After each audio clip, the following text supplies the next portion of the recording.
Indisputable. Best day of the week today. No way around it. I dare anybody to convince me otherwise. Irrelevant news. So Kim Kardashian went on the Ellen show and awkwardness ensued. And Sam is the one that was wearing the giant chain around his neck. Is that Sam? Yes, yes. Oh my God, he wears this fake giant chain. Wait, did you say fake? How dare Ellen think that Kim Kardashian is the kind of person who would actually give her child a fake gold chain? How dare Ellen assume that Kim Kardashian is not the kind of person who would go out and spend hundreds, maybe even thousands of dollars on a gold chain so her 2-year-old child can wear it everywhere they go? How dare Ellen jump to the conclusion that Kim Kardashian does not have a throw-it-in-your-face money? It's fake. It's not. It's not? It's not. Oh my God, it's huge. I know, but it's not. How can he keep his head up? It looks like a wrestler's belt or something. It's not fake. Fun. No, it's not. Let's be real for a second, folks. If your 2-year-old child isn't walking around with a 24-karat gold chain around their neck that weighs 15 pounds more than their actual weight, then what the hell are you doing with your life? Oh my God. No. I just assumed because it was so huge. That's hilarious. Yeah, no. Oh God. And let that be a lesson to anybody out there who actually has the gall to think that Kim Kardashian isn't rich. She'll make her children wear gold chains to prove it to you. She'll maybe even have her dog wear a $150,000 Cuban link around his neck just to rub it in your face. And in other news, things have been kind of rough for Nicki Minaj lately ever since she shared with the world the side effects that her cousin's friend experienced after getting the COVID vaccine. In fact, some journalists have been hounding her cousin to find out just how big his testicles grew, and it's really bothering Nicki because she shared all that information on her Instagram, all the text messages she's been getting on WhatsApp, the journalist's phone number, their emails, even pictures of them. But Nicki does not give a flying fuck, folks. She will dox anybody that comes for her or her family. Now, folks, I absolutely love Nicki, but that's kind of fucked up. You don't have to dox someone so that you get your point across. Now, those journalists weren't right either, but two wrongs have never made a right, especially on Red. Anyway, here's a headline I never thought I'd say in my entire life. Lil Nas X gave birth. Okay, how much time is left? He's having this baby. Oh God, I think this guy's bushy water just broke. What? Ooh, that's a whole lot of bushy water. Doctor, this is a boy. God, dude. It's poop. In case you're wondering, that is a diarrhea joke. Anyway, let's jump ahead and see what Lil Nas X birthed. It's beautiful. It's beautiful. Congratulations. Thank you. Thank you. It's already Grammy nominated. The resemblance is uncanny. Anyway, folks, now to a story that's a little more serious. There have been some updates on the whole Gabby Petito situation. In fact, a TikToker recently uploaded a video alleging that Brian Laundrie was hitchhiking at one point at the end of August and that she gave him a ride, and this happened. On August 29th, my boyfriend and I picked up Brian at Grand Teton National Park at 5:30 at night at Coulter Bay. He approached us asking us for a ride because he needed to go to Jackson, which we were going to Jackson that night. So I said, hop in. He hopped in the back of my Jeep. We then, proceeded to make small talk.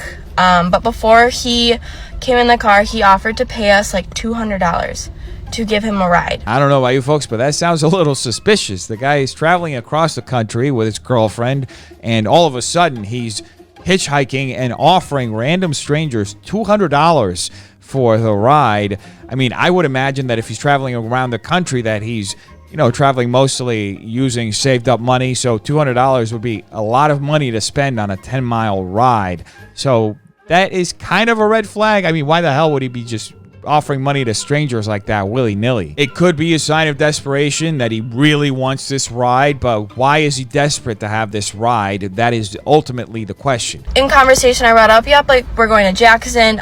He freaked out. He's like, nope, I need to get out right now. Pull over. He kind of hurried out of the car. And then he's like, okay, I'm just going to go find someone else to, hitchhike. This just lends itself to so much speculation. The fact that this guy is just so erratic, the fact that he doesn't want to go to this town specifically, the fact that he's just offering money to random strangers to drive him places. I mean, there is just so much there, but there are so many details that are missing that how the fuck are you supposed to know what the fuck is really going on? If only he and his family would just talk about what the hell they know about this whole situation. I mean, at this point, you have to assume that the worst happened because, I mean, it's been long enough and she's been in the wilderness long enough. I mean, how the hell can this guy stay silent when the outside of his house looks like this? Brian! Arrest Brian! Arrest Brian! Bring Gabby home! Where's Gabby? Laundrie! Where's Gabby? Where's Gabby? That was local police going into Brian's home. The FBI also paid him a visit, and then we got this update at the end of the day. Breaking, attorney for Brian Laundrie. Be advised that the whereabouts of Brian Laundrie are currently unknown. The FBI is currently at the Laundrie residence removing property to assist in locating Brian. As of now, the FBI is now looking for both Gabby and Brian. Well, that's suspicious. That's weird. Why the hell would Brian all of a sudden disappear as the investigation starts picking up and the story starts spreading like wildfire all over social media?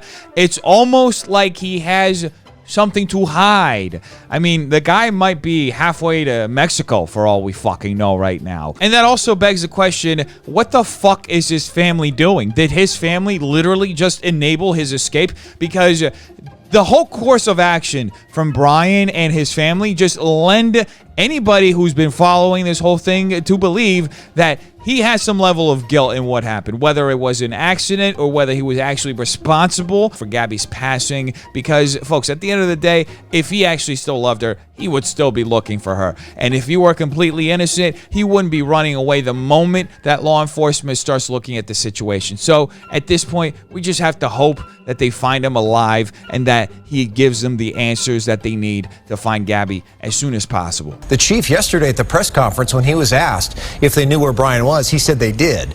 That was a little more than 24 hours ago. You got the FBI involved. They knew where he was yesterday. So what happened today? Yeah, and as recently as tonight, Northport police had told me that they did believe they knew where Brian was. They did believe that he was accounted for. Now that appears to not be the case. I don't know about you folks, but it's wonderful to know that we live in a police state that is completely ineffective at policing us. They can't even fucking keep track of the fucking guy who's a person of fucking interest in the biggest case of a missing person in the country right now. This has to be a fucking joke. Anyway, folks, shifting gears to Logan Paul. He was recently seen with Drake, of all people, and yeah, that is the story on that one. Really not much more to talk about, just two guys with weird hairlines hanging out. And speaking of hanging out, it does not seem like Bretman Rock and Nikita Dragon are going to hang out anytime soon because they recently unfollowed each other on Instagram. It's unclear why that happened, when it happened, if it was a result of Nikita Dragon's most recent music video or if it was the fact that they were both just in New York and didn't really hang out with each other. Who the hell knows at this point? And speaking of Nikita Dragon's music video, Harry Jowsey reacted to being featured in it. When you make the video but can't get a text back. I guess he's embracing it. I don't know. Anyway, folks, everyone's favorite toilet feeder, Keemstar, recently responded to this tweet. If you ban all the 12-year-olds in your DMs, how are you going to find a life partner? Good point. He later deleted that tweet and said the following. Deleted. I forgot all my obvious jokes / troll tweets get reported as factual statements on T channels. Oh, folks, I feel so fucking bad for Keemstar. First, the guy doesn't fucking understand that he's a fucking T channel. He is the thing he fucking hates the most. The irony is too fucking huge to wrap your head around. Second, the guy doesn't fucking understand how a joke works. See, he's characterizing himself here as a P word, and he thinks that is funny. Now, if he thinks it's funny to be a fucking P word, then that says a lot about him. But, you know, who the fuck am I to judge? Anyway, folks, people made a petition to remove Trisha Paytas from the internet. It has over 100,000 signatures at the point of me making this video, which, let's be honest, how fucking effective are those petitions? People have started petitions against Shane Dawson, against David Dobrik, against James Charles. Those petitions never seem to work because social networks end up deciding who they allow or remove off their platforms. So unless Jack, Susan, and Mark get together at Illuminati headquarters and decide to have a profound conversation about Trisha Paytas and come to the conclusion that they want to remove Trisha Paytas from all social media platforms, I do not see it happening anytime soon. And we also got an update as far as why Trisha Paytas' skincare line was removed from the merchant's website. Too much hate messages. Best to remove for now. Let's hope that's the actual excuse because I've never heard of that strategy working before. Just holding off for the hate to die because I don't think hate ever dies on the internet. Let's be real. Now, here's the real kicker from this whole Trisha situation. People noticed that they removed over 100 million views worth of videos from one channel and over 1 billion views worth of videos from another channel. That has to be the most amount of views that I've seen any YouTuber remove from their channel since Shane Dawson was going through his cancellation in the summer of 2020. Now, some have estimated that Trisha removed close to 1,300 videos from one channel alone, which means that we may have permanently lost Trisha Paytas marrying a cardboard cutout of Brad Pitt. Oh, how are we going to live without that? Now, palate cleanser.